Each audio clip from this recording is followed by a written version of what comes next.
This is a Saturday Morning TVLog from Big D's Entertainment Rankings and Reviews.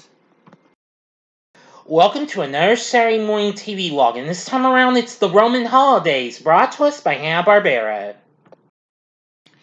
Greetings, my fellow YouTubers. I'm Doyle, better known to you as the Big D. This is Big D's Entertainment Rankings and Reviews. So this week's Saturday Morning TVLog is another one of Hanna-Barbera's big family type themed toon groups, the Roman holidays. Yeah, kind of in a way to follow in the footsteps of the Flintstones and the Jetsons. The show takes place during the Roman times, you know. Anyway, the show originally premiered on NBC in September of 1972. Anyway, but it failed to replicate the Flintstones, though. Although, unlike the Flintstones, this was a big family of four plus their pet, like the Jetsons was. Anyway, now the show brought a look at modern day life in ancient Rome, as seen through the eyes of the patriarch of the group, Augustus Holiday, or Gus, as we mostly know him by, and his family. Yeah, really something. The show has an ancient Roman saying. It was one of the ideas that Hanna-Barbera considered when creating the Flintstones. The Holidays were a Roman family living at the Venus de Milo Arms apartments in AD 63, and they dealt with a variety of modern-day problems. Gus worked at the Forum Construction Company for his demanding boss, Mr. Tycoonus, who, is in a way similar to Mr. Slate is to Fred Flintstone and Barney Rubble, and how Mr. Spacely is to George Jetson. Anyway, Tycoonus is constantly threatening to fire Gus if an assignment he is given goes awry. But anyway, he's still got his great family, though. That includes his wife, Laurie, and their two children. The youngest was their daughter, Preciosa, and their son, who's the teenager, Happiest, or Hap for short. And their pet lion, Bruce.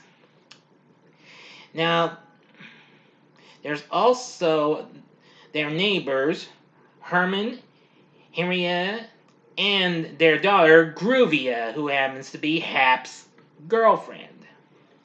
However, their lives are embittered by their exasperated landlord, Mr. Evictus, who tries to find proof of Bruce living with the Holidays. It has a daughter named Snobia and excites Gus' tagline, "Evictus will evict us." Anyway, that's all there is to know about the Roman holidays. Let me give you a better look at the group. If you saw the picture, that was a title card. Now here's what the four human members look like before we see the title card. Now you see here are the holidays. Right there, I'm starting with my. If you don't see my index finger, you'll know that I'm just going from left to right or something. Of course, with the pigtails is Preciosa, and then there's Gus, and there's Laurie, and Happiest, or again, Hap for short. You saw Bruce in the title card. So there you see what the holidays look like, just in case you've never actually seen the show. Now, I have seen the show when it was rerun on the USA Cartoon Express during the 80s. Cartoon Network did air that, but I didn't catch it because that wasn't showing much on the schedule until their second channel, Boomerang, came along. And that was actually one of the first shows I ever watched on Boomerang. When that show came out, when I see the big horns starting to play at the beginning of the thing, I'm saying, oh, I know that show. Well, I hadn't seen that in years. I know the show actually did get shown when Boomerang was just a special block on Cartoon Network before the channel even came along. After a total of 13 episodes, the show ended in December of '72. Anyway, now you know and what have you.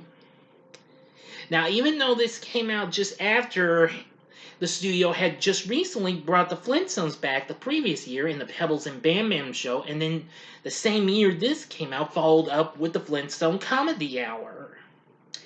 Also, actually, that same year, Hanna-Barbera also gave us their syndicated hit tune, Wait Till Your Father Gets Home. Which I definitely gotta talk about that one. Anyway, yeah. Anyway, now, even before the show came to an end, a comic book series came out from Gold Key in November of 72 and went until August of 73, but only 4 issues were ever published. Now episodes are on physical media. The first episode was featured on the first volume of Saturday Morning Cartoons 1970s. In 2013, the Warner Archive actually released the complete series as a manufacturer-on-demand release through the Hanna-Barbera Classics Collection. Anyway, I really think the Roman Holidays is a very good show and what have you. It may not be as big as the Flintstones or the Jetsons, but nevertheless, I still find the Great Roman Sin to be so incredible. Now, here's our voice acting cast. The voice acting cast includes, well, future Don Bluth film voice actor Dom DeLuise voicing Mr. Evictus. Now, actually, the following year after the show came to an end, DeLuise went on to appear on another NBC show, and that was the short-lived sitcom Lots of Luck. Doing the vocal effects of Bruce the Lion is, well, someone who was certainly no stranger to Hanna-Barbera, and that was Dawes Butler, who of course voiced many characters including Yogi Bear and Huckleberry Hound and Snagglepuss. Well, of course, he used some of the same vocal effects he used for Snagglepuss, as a matter of fact. Voicing Preciosa is Pamela Ferdin, or she's credited as Pam for short. Of course, that same year, she also made brief appearances in voicing a little red-haired girl in another Hanna-Barbera series, and that was C-Lab 2020. I will do a Saturday Morning TVLog of that. She also voiced Fern Arable in the original Charlotte's Web. She had recently voiced Lucy in a couple of Peanuts specials. I think a Peanut special or two. I might be wrong. I think it was just one, and of course in A Boy Named Charlie Brown. She's recently appeared on numerous shows, including Family Affair and The Brady Bunch. Doing the voice of Happiest is Stanley Livingston. I think that name does sound familiar, but you don't have to take my word for it. Let me see here. Yeah. Well, I didn't do too much. Now, after this, he did do voice acting for one other Hanna-Barbera series after that, and he did voice acting for their 74 show Devlin. Of course, Livingston was best known for playing Chip on My Three Sons. Voicing Lori Holiday is Shirley Mitchell. Yes. Now, she's done numerous shows and what have you. Well, she's been on several great shows. Well, maybe not much that I consider great because I haven't seen any. Whoops! My apologies.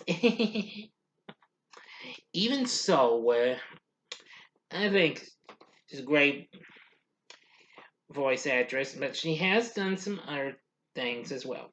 Anyway, other voice actors include Harold Peary voicing Herman, and Janet Wallow as Henrietta. Plus, we have other popular Hanna-Barbera voice actors, including Hal Smith voicing Mr. Tycoonist and John Stevenson as well. Voicing Groovia is Judy Strangis, who was seen on TV as well. She's appeared on Batman and other shows. She'd also go on to do voice acting in other Hanna-Barbera shows like Wheelie and the Chopper Bunch and Butch Cassidy and the Sundance Kids, and also would be a part of Electra Woman and Diana Girl from Sid Marty Krofft. And I forgot the patriarch. That's no problem. Voicing Gus Holiday is Dave Willock, who recently was the announcer for Hanna-Barbera's Wacky Races back in '68. So now you know about the Roman holidays. I think this is so much of an underrated show, but I could have liked it if they had kept it going.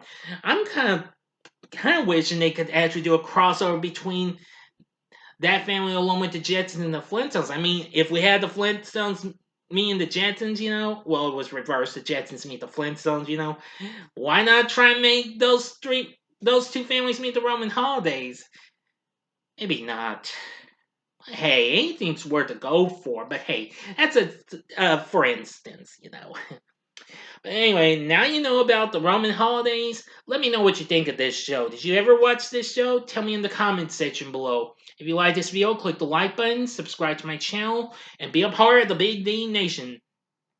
And stay tuned, because tonight will be the big event itself. I am going to bring to you a review of Steven Spielberg's classic E.T., the Extraterrestrial. So thanks for watching, and if you like this, consider checking out these previous Saturday Morning TV logs.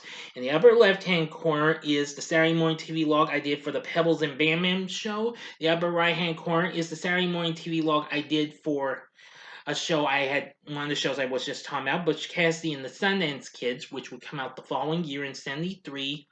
Or if you'd like something just a little bit different, go to the bottom left-hand corner and see last week's Saturday Morning TV log for Star Wars Droids from 1985. And the bottom right-hand corner is the button you can click to subscribe. If you like rankings and reviews on movies, TV, music, video games, etc., as well as the Saturday Morning TV log, then I'm your guy. Thanks for watching, and next week's Saturday Morning TV log is Popeye and Son. So until next time, I'm the Big D saying, see ya.